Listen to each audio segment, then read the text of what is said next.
우리나라 스님들 중에 일찍부터 세계화 했던 스님들이 있죠. 언젠가 우리 김교각 스님, 김지장 스님, 교각 스님 해서 중국에서 지장보살로 지금까지도 명성이 드럽다. 이렇게 중국의 지장 성지를 구화산으로 하는데, 구화지. 전국에서 다 지장보살 하면 김교각 스님이라고 그랬는데요. 그 말고도 또 유명한 스님이 또 계세요.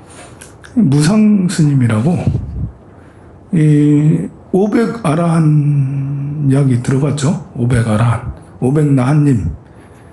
500나한이 이제 이렇게 부처님께서 부축하신 500나한이 있는데, 중국에서는 또 중국 나름대로 그 500나한하고 비유사하게 500나한의 이름들이 쭉 정리가 된 게 인도에서 정리가 됐는지 중국에서 정리됐는지, 뭐 그냥 우리 500성, 독수성 이럴 때는 뭐 인도에서 이렇게 쭉 내려오신 그 부처님 당시의 제장갑다 이렇게 생각하는데, 또 중국에서 이렇게 명호를 한 분 한 분 이렇게 살펴보면, 아니 부처님 당시가 아니더라도 그 이후의 스님들 중에서도 500나한이 여럿이 있어요. 제가 특별히 연구를 안 해봐서 뭐라고 어떤 게 정답인지 모르겠지만, 중국에서 정리한 500나한의 명호를 보면 그 중에 무상스님이 계세요.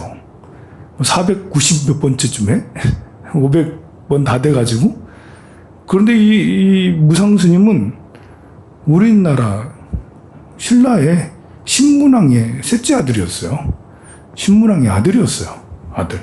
신문왕의 아들이 출가해가지고 중국에서 500나한이 된 거예요. 500나한도 하면 무상스님이 그려져 있어요.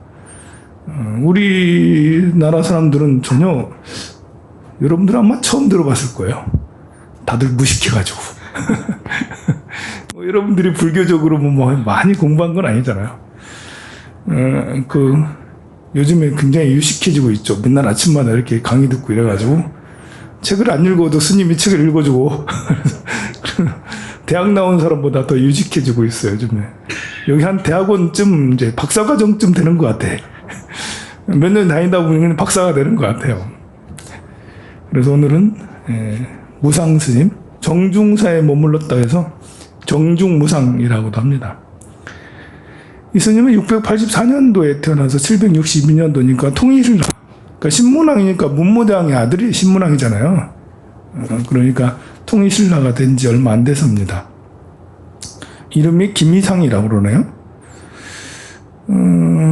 정월 초하루에 태어났대요. 그 자장률사는 4월 초파일에 태어났다고 그랬는데 정월 초하루에 태어났대요.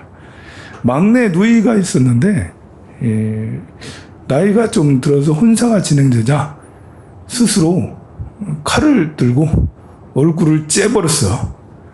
그래 흉터가 지게 했죠. 그리고는 출가했어요. 이렇게 출가하려고 일부러 이제 결혼하기가 그렇게 싫었는지 아니면 출가를 그렇게 하고 싶었는지, 이렇게 우리는 이제 잘생긴 거 예쁜 걸 좋아하잖아요. 그건 지금만 그런 게 아니라 옛날 고대에서부터 잘생기고 예쁜 사람은 항상 뽑혀가고 항상 출세하고 인기가 많고 그랬어요. 그리고 마치 잘생긴 게 대단히 뭐 축복인 것인 마냥 그렇게 지금까지도 지금 막 그러고 있잖아. 근데 그게 결국은 수행에는 굉장히 장애가 되죠. 스님이 잘생겨봐야 수행하겠나요? 어려워요, 수행하기가. 다들 쫓아다니는데 뭐 이렇게 예뻐도 역시 마찬가지죠. 엄청 예뻤는가 봐요. 스스로 얼굴에 자해를 해가지고 그렇게 그걸 보고는 그 왕자도 좀 마음이 좀 동했는가 봐요. 그래서 그걸 보고는 출가를 해요. 뭐라고 하면 출가하냐면, 여자는 유약한 줄만 알았는데 오히려 고상하고 우아하며 지조가 있는 면을 볼 수가 있구나. 장부는 본래 의지가 굳센 법인데 내가 어찌 무심하랴. 이러면서 출가를 했어요. 그리고 728년에 신문왕의 사랑을 멀리하고 바다 건너 중국으로 갔다 그래요. 그러니까 684년도에 태어났으니까 나이가 40이 넘어서 중국에 간 거예요. 나이가 좀 들어서 간 거예요. 40 몇 세? 44세? 45세 중국에 갔어요. 장안에 이렇게 도착하자 당시 현종이죠. 현종은 또 저걸로 유명하죠. 그 양귀비 걸로 되게 유명한 분이에요. 현종은 중국에서도 극과 극을 달리는 분인데 굉장히 이렇게 치세를 잘한 걸로도 유명하고 나중에 이제 이렇게 그 양귀비 때문에 경국지세 나라를 거의 뭐 말아먹을 정도로 그렇게 되기도 하는데 하여간 이 현종도 불법에 귀했는지 이 현종이 신라에서 스님이 왔다니까 왕자 스님이 왔다니까 극진이 대접하고 선정사라는 절에 머물게 했다고 합니다. 그 후에 장안을 수도를 떠나서 사천지방으로 들어갔다고 그래요. 장안하고 사천 성도하고는 굉장히 멀어요. 총나라 이제 유비가 세웠던 그 사천성 성도 쪽인데 이쪽은 완전히 산지예요, 산지. 지난번에 거기가 촉이라는 뜻이 나비라고 지난번에 얘기해 준 적이 있었죠. 사천지방에 들어가서 이제 덕순사, 지선선사의 제자 처적 스님에게 귀의를 하게 돼요. 이 지선선사는 누구냐면 오조 홍인대사. 여러분들이 이제 달마대산 얘기를 들어봤을 거고, 우리 선종은 인도에서 달마대사가 신법을 중국으로 전수해주고, 달마 스님은 해가 스님에게, 해가 스님은 승찬 스님에게, 승찬 스님은 도신 스님에게, 도신 스님은 홍인 스님에게, 홍인 스님은 육조 해능 스님에게 법을 전해요. 이게 굉장히 유명하고 대단한 거고, 우리 한국 불교의 이 이야기는 출가하면서부터 지금까지 계속 듣는 이야기예요. 이 이야기를 재미없지만 해주는 거는 여러분들도 이제 알으라고, 이렇게. 육조 해능 스님이야, 이제, 5가 7종이 쭉 벌어져서, 그 이후 당나라 때인데, 그때가, 해능 스님 때가. 그 이후 이제 선종이 중국 불교의 주류가 돼요. 그래서 이제 송나라, 원나라, 명나라, 청나라, 이렇게 쭉 내려오면서, 다른 종이 뭐 득세할 때도 있었지만 거의 선종이 주류 중국 불교 하면 선종이 돼버려요 이제. 그래서 지금도 중국 절에 가면 거의 선종의 그 현판이 걸려 있고 선종 사찰이 대부분이에요. 그렇게 된 게 바로 육조 해능 스님이 그렇게 했다. 하니까 육조 해능 스님은 이제 중국 선종에서도 부처님처럼 떠받들어지는 분이고. 심지어 우리 한국 불교에서도 이름만 되면 육조 해능 스님만 이렇게 해능 스님의 제자라고 그렇게 하죠. 육조 해능 스님의 어록 막 말씀을 모은 게 어록이잖아요. 어록을 육조 단경이라고 그래요. 육조 단경. 얼마나 그 훌륭한 스님이면 경자를 붙이겠어요. 스님께서 설법을 해서 어록을 모은 것 중에 경이라고 붙인 거는 육조 단경밖에 없어요. 다른 것은 뭐 마조록, 임제록, 뭐 경어록은 안 하네. 경어집이라고 하네. 그렇게 이제 육조 스님만 육조 단경이라고 해요. 그런데 육조 스님의 해능 스님의 스승님이 오조 홍인 스님인데 오조 홍인 스님의 제자가 지선 스님이요. 법을 이은 제자가 우리는 해능 스님만 알지만 신수대사도 해능 스님, 홍인 스님의 법을 받았고, 지선 선사도 해능 스님의 홍인 스님의 법을 받아서 사천성에서 전법을 하고 있었던 거죠. 아마 이제, 잘은 모르겠지만, 장안이 수도고 하니까, 수도에서 수행하는 건 좀 그렇겠다. 신라 왕자니까. 그래서 아마 이제 이렇게 당신은 변방이죠. 지금도 저 산골짜기니까 성도로 갔던 것 같아요. 그 지선선사가 연세가 좀 꽤 들어서 지선선사에게는 처적 스님이라고 있는데, 이 처적 스님을에게 그 제자가 돼요. 그런데 처적 스님은 이 신라의 왕자 스님을 별로 봐요. 별로 뭐 이렇게 저 오랑캐 어디 변방에 저렇게 좀 못나의 취급을 좀 해요. 그래가지고 한 2, 3년 있다가 도저히 이렇게 자존심 상한다 했는지 어땠는지 손에 연비를 합니다. 연비 다 알잖아요. 손가락을 태우는 거예요. 뭐 중지를 태우나 검지를 태우나 이게 태워요. 이렇게 해가지고 태우는 방법이 막 있던데 설명 그 전에 들었는데 해가지고 이제 부처님 앞에서 이제 손을 막 태우는 거죠. 그렇게 연비를 하자 처적 선사께서 깜짝 놀라서 이제 저런 놈이 있나 해가지고 그때부터 이제 총애를 했다고 그럽니다.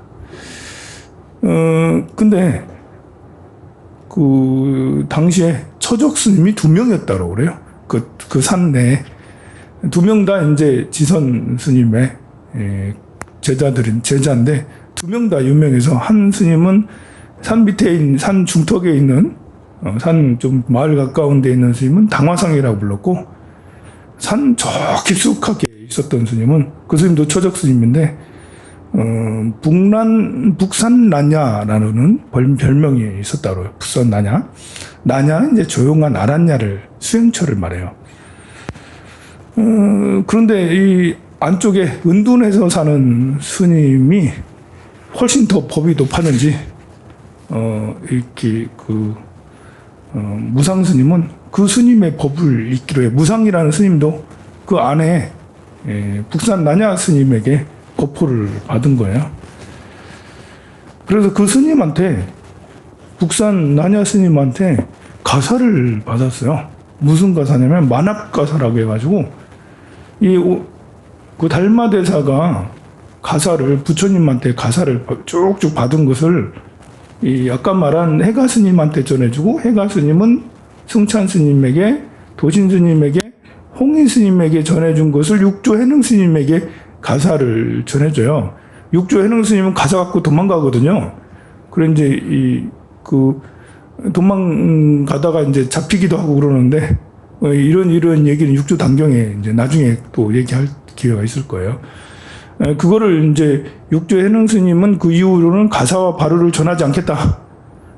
그냥 이제 모든 제자가 다 이제 인가만 받으면 다 부처님 제자다 해서 그 이후로는 가사를 전하지 않았다는데 지금 나도 여기서 처음 들어보는데 그 가사가 나중에 그 하택 선사 해능 스님의 제자 또 있어요. 그 측천무에게 진상했대 그 가사를. 측천무에게 진상한 걸 측천무가 처적 스님한테 또 올렸대요. 그 가사를 이제 무상 스님이 또 받은 거예요. 사연이 복잡한가 여기저기 가가지고 이제 결국은 처적 스님한테 무상 스님한테 가사를 받았다라고 합니다. 무상 스님은 이제 그 가사를 전수받은 후에 청곡산 바위 아래에 응가하면서 선종에 몰두했다고 그래요. 초의를 입고 초의는 풀옷이에요. 풀을 입고 음식을 조절을 했는데요. 나중에는 예참과 경전 염송을 접어둔 채 한결같이 고요히 참선만 했다라고 그래요. 심지어 이제 양식이 바닥이 나자 가서 탁발을 해오지 않고 어쩔 수 없이 초목근피를 근근히 먹으면서 그렇게 초목근피에서 그냥 풀하고 이제 나무 껍질을 먹고 그렇게 살았다는 거죠. 근근히 생명을 유지해 갈 수밖에 없었는데 대중 스님들이 그걸 보고는 무상 스님이 조금 이상해졌다. 괴이하게 여겨서 대중처소에서 같이 수행하는 것을 즐기 더 좋은 거라고 생각하지 산속에 들어가서 이렇게 이상하게 사는 거를 지금도 역시 그런 걸 바람직하게 보지 않거든요. 그래서 이제 스승한테 당화상한테 처적 스님을 당화상이라고 그래요. 당화상한테 제자들이 가서 몰려가가지고 저 무상 스님 이상한 짓을 한다 했더니 당화상이 오히려 좋아하면서 아주 훌륭한 법을 행한다고. 당화상은 책망 안 하고 도리어 굉장히 이렇게 환대를 하고 훌륭하다고 칭찬을 했다라고 그래요. 심산유곡 이런 암굴에서 스님의 두타행이 굉장했는데요. 이적을 많이 보였어요. 호랑이가 이렇게 강아지처럼 따라다녔어요. 호랑이가 애완 반려 호랑이. 요즘에는 뭐 이렇게 그 훈련 받았다고 그러지만 옛날에는 뭐 야생 호랑이인데 호랑이면 이제 그 무섭잖아요. 그 도망가기 바쁜데 호랑이가 이 스님을 시봉을 옆에서 했다고 그래요. 산신령처럼. 그리고 이제 그 스님의 수행력이 굉장히 커서 지금도 이렇게 사천성에 가면 이 법당마다 무상 스님의 존상이 모셔져 있다라고 그래요. 지금도 이제 사천성의 사람들은 무상 스님을 존경하는 거죠. 사실 이 중국 사람들은 오랑캐, 외국 사람을 오랑캐라고 그러고 별로 안 좋아하는데도 스님이 얼마나 수행을 잘하셨으면 그러지 않았나 싶어요. 스님의 주로 이렇게 가르치는 법은 인성연불이라고 그래요. 인성연불을 하고, 그러니까 이 특이한 연불, 우리 지신기명리 하는 것처럼 연불을 하고는 무억, 무념, 무억, 무념, 망망을 가르쳤어요. 이 삼구설법이라고 그러는데요. 당시에 이제 익주, 사천성 일대 절도사의 기회를 받아가지고 종을 종단을 하나 창설할 정도로 그 세가 대단했다고 그러죠. 이 김화상, 이제 부상스님이죠. 매년 12월과 정월에 사부대종 100천만년을 위해서 수계를 했다라고 그래요. 그러니까 수계를 자주 줬으니까 당시에 민중들이 귀의를 받고 존경을 받고 해서 지금까지 이어진 것 같아요. 엄숙하게 도량을 시설해요. 스스로 법상에 올라가서 설법하여 먼저 인성연불을 하여 일성의 수를 다 내뱉게 하고, 그러니까 우리도 이제 서가모니불 막 이렇게 하잖아요. 그런 비슷한 것들을 했는가 봐요. 그러고 나오면 이제 이렇게 말했답니다. 무억하라 이러면서 무억하라. 억은 기억할 억자입니다. 이 무억이란 것 이미 지나가 버린 과거의 경계를 추억하지 않는 거예요. 과거를 생각지 말라 무억하라 하고 또 무념하라 했는데 이것은 미래의 번영과 쇠락 등의 사건에 대해 미리 염려함이 없는 것이 무념하라라는 미래를 생각지 마 걱정하지 말아라. 걱정할 거 없다. 우리 뭐 이렇게 그 대불 모시는 이런 것도 뭐 이렇게 사실은 처음부터 다 예상됐던 예견됐던 일이라서 저는 뭐 이렇게 잘 되겠거니 하고 이제 별 걱정 안 했어요. 근데 여러분들은 스님은 굉장히 고민이 많으시겠다. 스님 참 힘드시겠다. 하는데 하나도 안 힘들어요. 하나도 안 힘들어요. 그걸 힘들게 여기면 어떻게 하겠어요. 이렇게. 이 말은 이제 무억하라라는 거죠. 미래의 번영과 실패, 좌절 이런 거에 대해서 너무 고민할 필요 없다. 무념하라 이러죠. 무억은 이제 과거고, 무념은 미래고. 사실 모든 게 다 꿈 같은 거잖아요. 꿈 같은 거라서 이렇게 그 절이 흥망성쇠 하는 것도 또 이렇게 그 부처님을 모시고 이렇게 잘 되는 것도 또 잘 못 되는 것도 사실 다 꿈 같은 허망한 것들인데 그런 것에 너무 이렇게 미래를 걱정하고 할 필요도 없어요. 자식 걱정할 필요 없어요. 자식들은 알아서 하는 거지. 엄마가 걱정 안 한다고 해서 자식이 잘 되고 안 되고 그런 게 아니에요. 다만 이제 우리는 할 줄 아는 게 기도밖에 없으니까 자식을 위해서 기도만 해주면 될 뿐이지 걱정하면서 기도할 필요는 없어요. 그냥 잘 되겠거니 하고 기도해주면 되는 거죠. 설사 안 돼도 안 되는 게 결코 나쁜 게 아니거든요.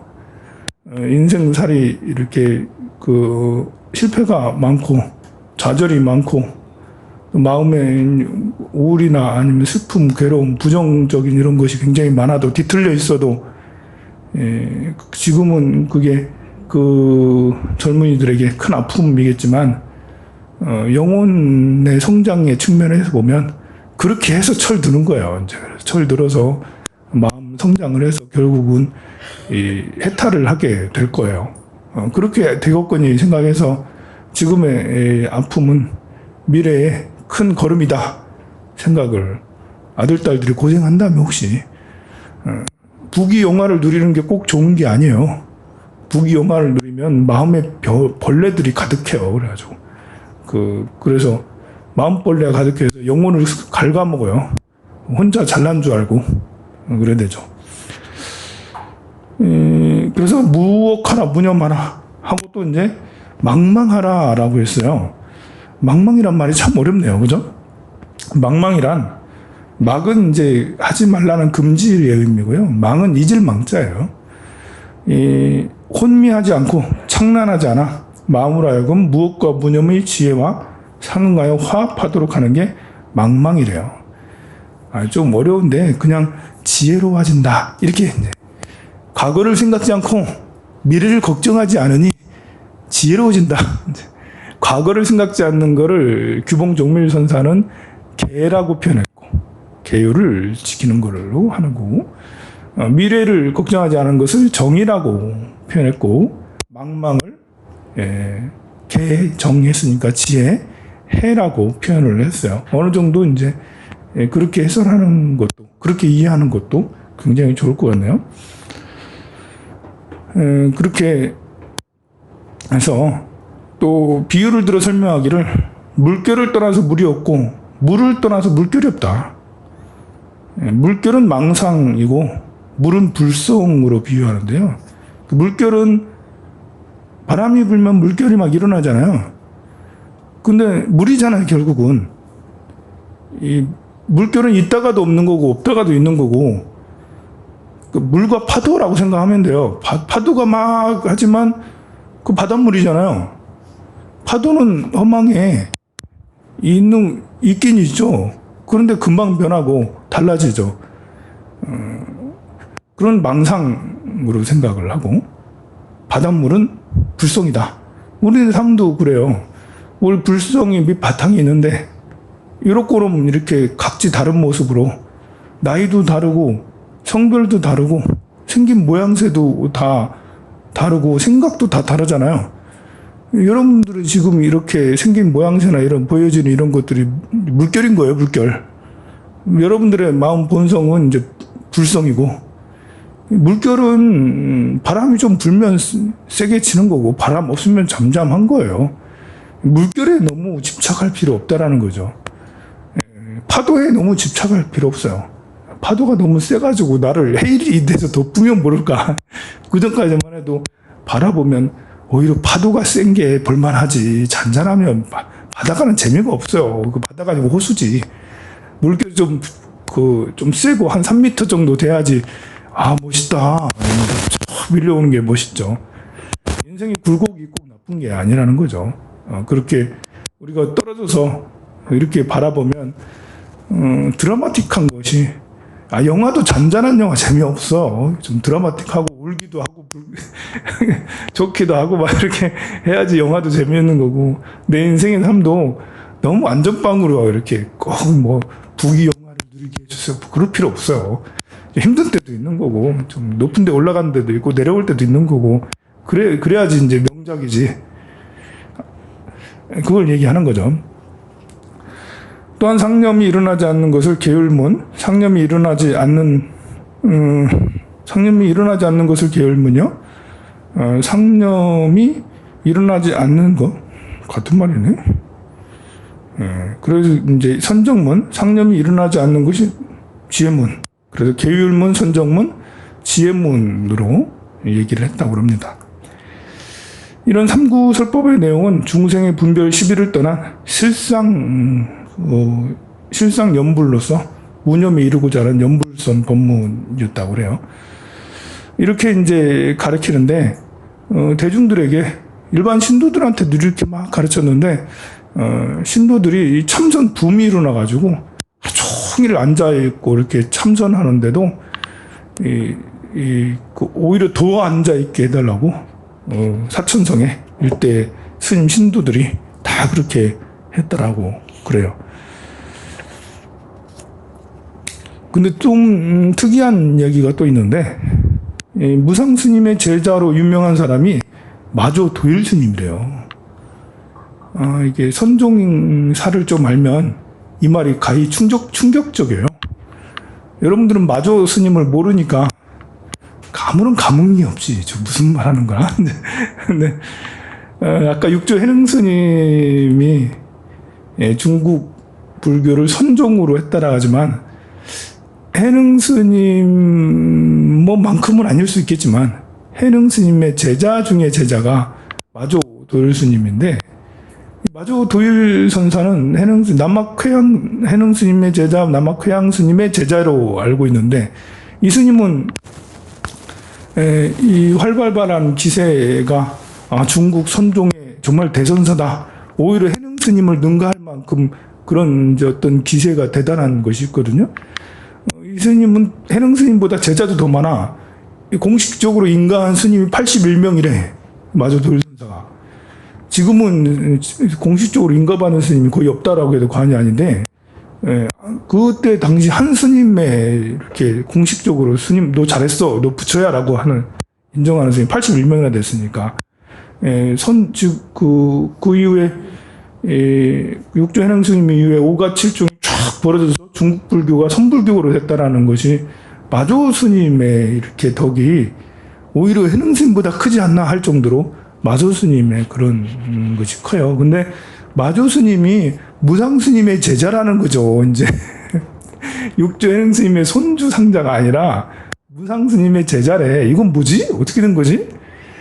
그래야 된 게 이제 그 도낭 막고굴에서 발견된 문서에 보니까 그렇게 얘기가 돼 있어요. 규봉 종밀 스님께서 책에 저서에 마조 도일 스님은 무상 스님의 제자다. 이렇게 돼 있던 거죠. 이 마조 스님의 제자가 서당 지장 스님이 있는데, 서당 지장 스님의 제자가 도의국사예요. 우리나라의 선불교를 최초로 전해준 분이 도의국사거든요. 그래서 조계종의 종조라면 도의국사로 삼고 있어요. 우리 대한불교 조계종의 종조는 원효 의상 스님이 아니라 도의국사예요. 근데 너무 신기하잖아요. 무상 스님의 제자 마조 스님의 제자 서당지장 스님의 제자가 도의국사인데, 도의국사가 우리 한국 불교에 선종을 전해줬다. 결국 우리나라 스님이 무상 스님 이렇게 해서 이렇게 전해줬다 이래 됐다라는 게 참 신기하기도 하고 놀랍기도 하고 그렇습니다. 그러면 마조 스님은 왜 그러면 육조 스님 쪽으로 이렇게 하냐? 하택신해라고 육조 스님이 유명해진 게 괜히 유명해진 게 아니에요. 녹화대가 있는데, 녹화대 만드는데. 육조 스님의 제자 중에 하택신해가 있는데, 하택신해가 이제 선사이긴 하지만, 이렇게 줄을 잘 댔어요. 이렇게 황실에 줄을 대서, 이렇게 당시에 측천모가 이렇게 집권하고 있을 텐데, 황실에 이렇게 드나들면서, 이렇게 육조 해능 스님, 자기 은사 스님을 굉장히 추앙하고 대선사로 만들어 드렸어요. 정부랑 결탁을 해서. 그래 되면서 이제 이렇게 그 마조 도일 스님께서는 남막회양 스님하고 인연이 있긴 있었겠죠. 그렇게 해서 이제 세가 더 강해졌다. 사실 아까 무상 스님도 익주에 사천성에 이제 절도사의 귀의를 받아서 정중종이라고 그렇게 세가 번역을 했다라고 그랬잖아요. 사실 종교하고 정치는 종교가 분리가 돼야 되는 게 맞는데, 사실 서양의 종교든 동양의 종교든 정부랑 결탁을 해서 다 컸어요. 사실 아이러니하게도 지금 기독교도 정부랑 결탁을 해서 기독교가 성장한 거죠. 정부에게 많이 기대고 정부 일을 많이 해주고, 나중에는 이제 대통령도 자기들이 만든다라는 생각으로 지금까지 살고 있잖아요. 오히려 더 세진 거죠, 이제 정부보다. 이야기가 좀 길어졌네요. 이렇게 해가지고 77세에 돌아가셨대요. 돌아가실 거 딱 하면 끝난 거지. 예. 성불하세요. 네.